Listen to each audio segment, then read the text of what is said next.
Hello, my name is Austin.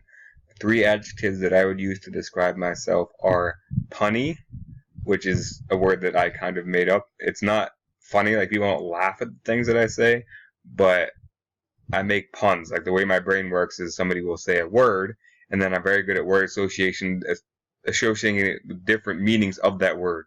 So I make a joke based on what a different meaning of that could be. And second adjective would be I'm very intelligent. I took an IQ test in high school and I got 135, which is officially considered gifted. And my third adjective, which isn't really an adjective, but if you asked anybody, it's how they would describe me, is Disney. Ever since I was 5 years old, I've been that Disney guy. It's what I define myself by. It's what everybody knows about me. As you can see, there's a Disneyland poster right there. One of the original opening Disneyland posters. And I go to the parks all the time. I spend all my money on Disney collectibles. I talk about Disney nonstop. That's my thing. I grew up in Danvers, Massachusetts. Danvers is about a half an hour ride north of Boston, and Danvers was originally called Old Salem Village until 1752. Now, the early events of the witch trials actually took place in Old Salem Village, and the first handful of accusations came from Old Salem Village, along with the first pre-trial examination. So a lot of the beginnings of that originated in Danvers. Danvers is also home to the Danvers State Hospital, which is actually the inspiration behind Arkham Asylum from the Batman universe.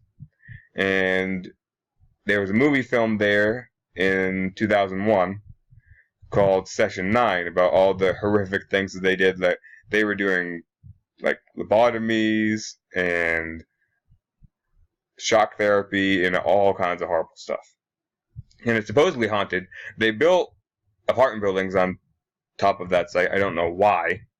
That makes no sense to me whatsoever, because you know that those things are haunted. If the hospital was haunted and then you tore the hospital down, ghosts aren't going to just disappear. So they probably reside in those apartment buildings. So that would be a fun place to live. My personal goals include getting a degree in computer science and starting my own computer business, because there's a lot of people that have no clue how to use a computer. And I'm very good with computers, and I already know a lot about computers, so most of the computer courses that I take are just rehashing or learning different ways of doing things that I already know how to do. My pets consist of a cat named Skitter. I only have one cat, but the funny thing about Skitter is that she thinks she's a dog. And I have come to this conclusion based on the following behaviors. She travels in the car. Like, when I was taking my driving test back in Massachusetts, she actually climbed into the passenger seat with my driving instructor. Like, she wasn't shy at all. She's like, hey, we going for a ride? I'm coming. As soon as anybody's in the car, she loves going in the car. She follows you wherever you go. She sits and stays when you tell her to. Like, if we need to go outside, we don't want to get outside. Because up north, she was an outdoor cat. But down here, with all the gators, and we live in a semi-busy street, we run a dead end up north, we leave her inside. So if she feels like she wants to go outside, and she's trying to get outside, all you need to do is, in a stern voice, tell her sit and stay, and she will. And I've never seen any other cat do that, ever. She whines and begs until you pet her. She talks to you when you get home, and she also talks to you when she doesn't get what she wants, or when she needs to tell you something. That, like, if she wants to eat, she'll just keep meowing and meowing and meowing and meowing until you give whatever she wants. And she'll do the same thing when you get home from going somewhere. She'll talk to you for like 5 minutes. She'll tell you like a whole story and she'll give you grief about where you've been, or however you want to interpret it. She pants all the time. She comes when you call her.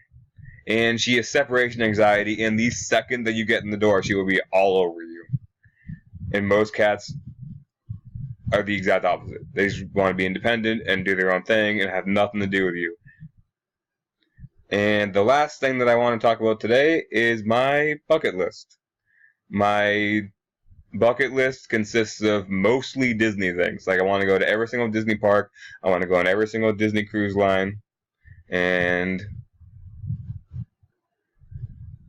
I would like to own quite a big share in Disney Vacation Club, which, for those of you who don't know, is a timeshare type thing, but it's a different system, so it's not really a ripoff. It's actually a really good deal.